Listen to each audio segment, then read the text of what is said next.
क्या हाल है दोस्तों। एक बार फिर से आप सभी का स्वागत है वर्चुअल लर्निंग के सीरीज में। और इस बार मैं ऋषि आप सभी के लिए टेली ईआरपी का जो टॉपिक लेकर आया हूँ वो है कि हम इसके अंदर किस तरीके से डेटा को इंपोर्ट और एक्सपोर्ट कर सकते हैं। नॉर्मली आमतौर पर टेली में काम करते समय क्या देखा जाता है कि एक्यूरेसी परफेक्ट हो, यानी कि हमारा कोई भी काम में गड़बड़ ना हो और एंट्रियों के बीच में तालमेल जो है ठीक रहे। आमतौर पर क्या होता है, अगर आप एक कंपनी के लिए एंट्रियां करना शुरू कर रहे हैं तो लगातार आप एंट्रियां करते रहते हैं, लेकिन एक प्रोफेशनल अकाउंटेंट ऐसा नहीं करता। बल्कि अब जैसे कि मान लीजिए आपने कोई काम शुरू किया और अब आप आगे चलाते चलाते चलाते पता नहीं कितने साल हो गए आपको काम करते करते। तो ऐसे में हम क्या करते हैं, जैसे कि मान लीजिए आपने जनवरी में और 2011 को कोई कंपनी खोली थी, जनवरी 2011 में। तो क्या करते हैं हम, जैसे कि एक फाइनेंशियल ईयर होता है जो हर कंट्री में अलग अलग होता है। इंडिया में जैसे कि हम कहें तो 1 अप्रैल से 31 मार्च का होता है। तो हम लगातार काम करते रहने के बजाय हम हर साल उसी कंपनी का काम एक नए सिरे से शुरू करते हैं। तो जैसे कि अगर आपने जनवरी 2011 में आपने कोई कंपनी खोली तो हम क्या करते हैं, अप्रैल तक सारा काम मेंटेन करते हैं। उसके बाद अप्रैल से फिर एक नई कंपनी शुरू करते हैं, फिर उसे अगले साल तक मार्च 31 तक चलाते हैं, फिर उसके अगले साल एक और नई कंपनी खोलते हैं। हालांकि काम मेरी ही कंपनी का होता है और उसमें सारे पुराने साल के बैलेंस ट्रांसफर किए जाते हैं या पुराने सालों के सारे खातों को वैसे के वैसे ही उसमें उतार दिया जाता है। लेकिन इस तरह से काम करने का फायदा ये होता है कि अगर मान लीजिए किसी एक साल में आपसे कोई गलती हो गई तो वो गलती, वो गड़बड़ आगे के सालों के डेटा को इफेक्ट नहीं करेगी। अगर किसी साल कोई गड़बड़ हुई है तो वो उसी साल के खातों को इफेक्ट करेगी। ऐसे में क्या होता है, अब जैसे कि मान लीजिए आप 100 तरह के आइटम का बिजनेस करते हैं या आप 100 गोडाउन रखते हैं या 100 लेजर्स रखते हैं, अलग अलग चीजें हैं, आपने सब बना रखी है। और अब आप नए साल में जा रहे हैं तो आप क्या करते हैं, दोबारा से कंपनी बनाते हैं। तो ऐसे में आपको दोबारा से लेजर बनाने पड़ेंगे, दोबारा से आइटम बनाने पड़ेंगे, ये सारी चीजें दोबारा से बनानी पड़ेगी। तो मैं चाहता हूँ कि अगर कोई नई कंपनी में बनाऊं, उसी के लिए जो मैं पिछले साल भी चला रहा था, तो जो भी लेजर, जो भी स्टॉक आइटम, जो भी चीजें वहां थी वो सारी की सारी यहाँ बन जाए इस साल नई कंपनी में। इस तरह के काम करने के लिए हमें इंपोर्ट और एक्सपोर्ट ऑप्शन यूज करना पड़ता है। देखिए करेंगे कैसे। यहाँ टेली में मैंने एक कंपनी बना रखी है और इस कंपनी के अंदर अगर मैं इसकी बैलेंस शीट चेक करूं तो अभी मुझे पता चलता है कि मेरे पास कुछ करंट एसेट्स हैं और इसके अंदर अगर आप देखें तो मेरे पास कुछ सन्ड्री डेटर्स लोगों की तरफ से पैसा आना है, फरहान से और मिस्टर ए से।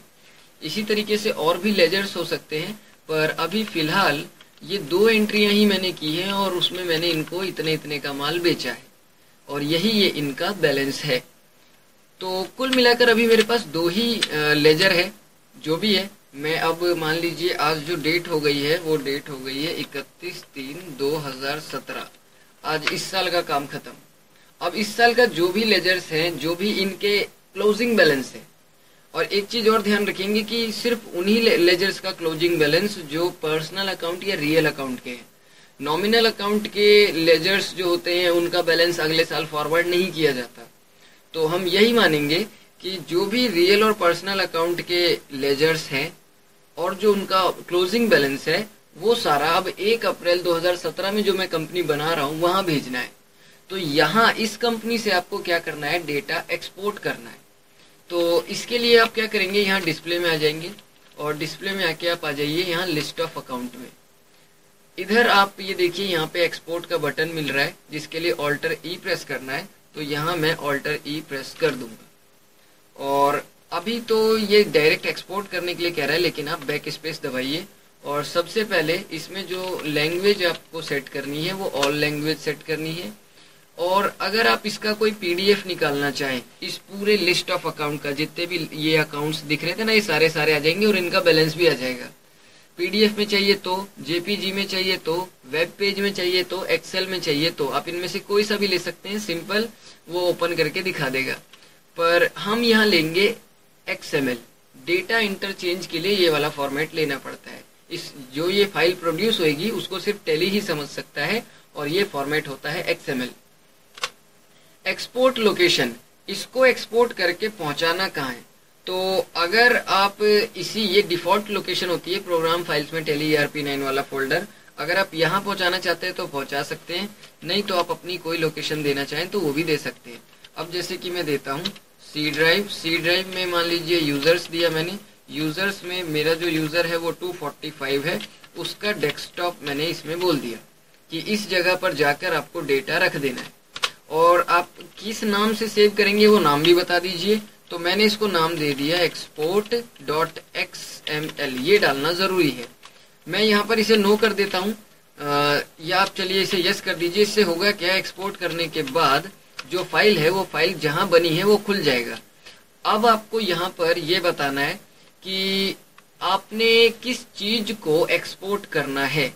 तो अगर आप एक पर्टिकुलर टाइप की चीज एक्सपोर्ट करना चाहे तो कर सकते हैं, नहीं तो आप ऑल अकाउंटिंग मास्टर भी कर सकते हैं, यानी सब टोटल जितना है सारा का सारा एक्सपोर्ट हो जाएगा।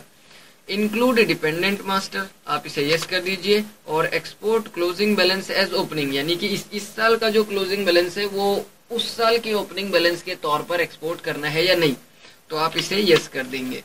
और अब ये बताएंगे आप कि किस तारीख तक का क्लोजिंग बैलेंस आपको पहुंचाना है। तो मैंने बताया 31/3/2017 तक का जो क्लोजिंग बैलेंस होगा वो सारा का सारा आप अगले बार की कंपनी के लिए पहुंचा देंगे, और इसे आप एंटर करिए। एक्सपोर्ट का ऑप्शन आ गया, इसे आप एक्सेप्ट करा लेंगे। अब इसकी मदद से ये क्या करेगा, जो लोकेशन आपने बताई थी वो लोकेशन खोल देगा। फिलहाल मैं इसे बंद करता हूँ।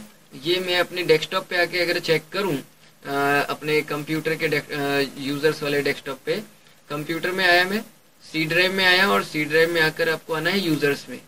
यूजर्स के अंदर 245 और 245 यानी कि डेस्कटॉप, यानी कि आप जो अकाउंट चला रहे हैं उसी का डेस्कटॉप। और इस पर देखिए तो एक्सपोर्ट नाम से ये फाइल बनी हुई है, XML फाइल। आप इसको खोल कर देखिए तो ये कुछ अलग से ही कोड वोड बन के आते हैं जो हमारी समझ के बाहर के हैं। इसे सिर्फ टेली ही समझ सकता है, ये ऐसी भाषा में लिखे जाते हैं। पर फिलहाल हमें इसको इस फाइल से बस हमें ये ध्यान रखना है कि इसका एड्रेस ये है, ये पूरा एड्रेस आपको मालूम होना चाहिए कि इस फाइल का एड्रेस ये है। अभी तो हमने फिलहाल एक्सपोर्ट किया, अब हम इंपोर्ट करेंगे। एक नई कंपनी बनाएंगे जिसमें हम काम शुरू कर रहे हैं, और उसमें हम ये डेटा इंपोर्ट करेंगे। तो इसके लिए मैं इस कंपनी को फिलहाल बंद कर रहा हूँ, और मैं एक नई कंपनी क्रिएट कर रहा हूँ। इसको मैंने नाम दिया ABC लिमिटेड, और इसे हम इंडिया में ही बना रहे हैं, इंडिया के अंदर दिल्ली में बना दिया, और इसे आप एक्सेप्ट करा लेंगे। एक चीज जो मेरे से गलती से छूट गई वो है कि मैंने इसमें 1 अप्रैल 2017 नहीं डाला है, तो वो हमें डालना जरूरी है, वो हम डाल देंगे। 1 अप्रैल 2017 यहाँ पे आप डाल देंगे, और अब इसे आप एक्सेप्ट करा लीजिए। अब देखिए, जब आप गेटवे ऑफ टेली पे आते हैं तो यहाँ पर एक ऑप्शन मिलता है यूटिलिटीज में, जिसमें इंपोर्ट डेटा का ऑप्शन है। इस पे आप क्लिक कर देंगे, और यहाँ पर मास्टर्स में आपको आना है। अब वो लोकेशन बताइए जो आपके फाइल की लोकेशन है। तो मेरे फाइल की लोकेशन है सी ड्राइव, फिर उसके बाद यूजर्स, फिर 245, फिर उसका डेस्कटॉप, और फिर वहां पर जो था वो था export.xml। एक बार मैं देखूं जो फाइल थी उसकी लोकेशन यही थी या कुछ और है। हाँ जी, export.xml ही है इसकी लोकेशन। ठीक है, एंटर करिए, और अब आप इसमें बताएंगे कि किस तरह से एक्सपोर्ट करना है। अगर आप कंबाइन ओपनिंग बैलेंस करेंगे तो जो वहां पर क्लोजिंग बैलेंस था वही ओपनिंग बैलेंस के तौर पर आ जाएगा। इग्नोर डुप्लीकेट में क्या होगा, जैसे कि मान लीजिए आप पहले ही 2-4 लेजर बना चुके हैं और फिर अब वहां से सारे के सारे लेजर ला रहे हैं। तो अगर मैं कोई लेजर इस साल बना चुका हूं और वो पिछले साल से भी आ रहा है तो उसको निकाल दें, उसको ना लाए। और अगर आप चाहते हैं कि जो मैंने बना रखा है उसको निकाल दे और पुराना वाला ले आए, तो आप मॉडिफाई विद न्यू डेटा कर सकते हैं। पर यहाँ भी फिलहाल मैं कंबाइन ओपनिंग बैलेंस कर रहा हूँ, और इसको जो मैंने फाइल बताई है वो फाइल मिली नहीं। आई थिंक एड्रेस में कुछ गड़बड़ है। देखिए, यहाँ मैं दोबारा वो फाइल खोल लेता हूँ, मुझे उसका परफेक्ट एड्रेस दिख जाएगा, उसके हेडिंग में ही दिख जाता है। ये इसका परफेक्ट एड्रेस है, users 245 export dot XML, export dot XML desktop 245।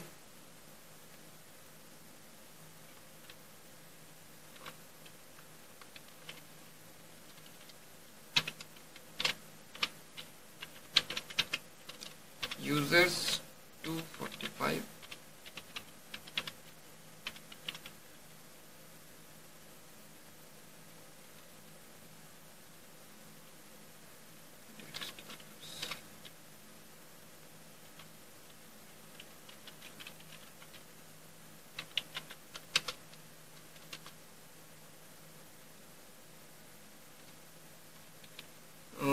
शायद इस लोकेशन पे इसको ये फाइल मिल नहीं रही है, तो फिलहाल मैं इस फाइल को इस लोकेशन से हटाकर इसकी डिफ़ॉल्ट लोकेशन पे फिर मैं कॉपी कर देता हूँ। एक्सपोर्ट डॉट एक्सएमएल एड्रेस तो ठीक है, फिर क्या गड़बड़ है, डेस्कटॉप डॉट, चलिए कोई बात नहीं। यहाँ पर मैंने इस फाइल को यहाँ से कट कर लिया।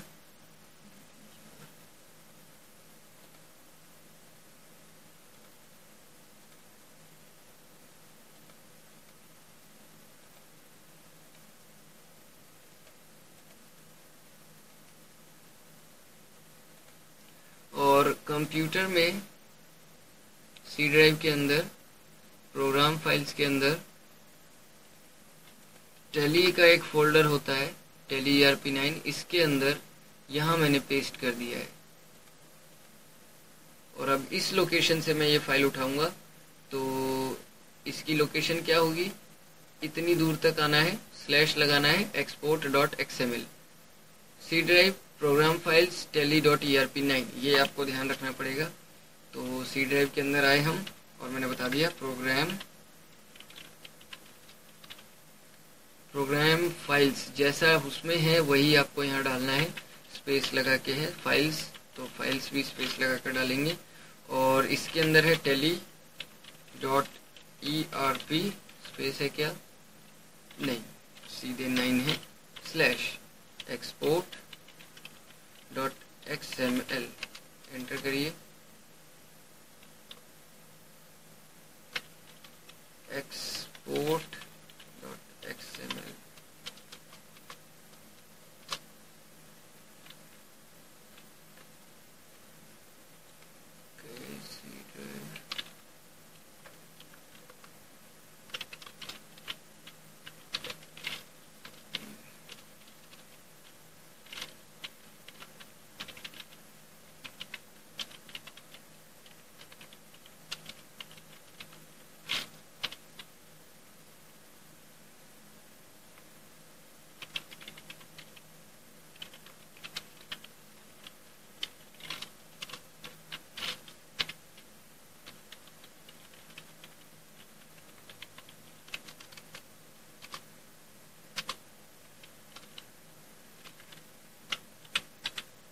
एक बार हम अपनी कंपनी को दोबारा से खोलकर और उसे एक बार फिर से हमें ठीक से एक्सपोर्ट करना पड़ेगा, शायद उसकी वजह से कुछ गड़बड़ हो रही है। तो इसके लिए मैंने अपनी पुरानी कंपनी खोल ली और यहाँ पर लिस्ट ऑफ अकाउंट में आना है,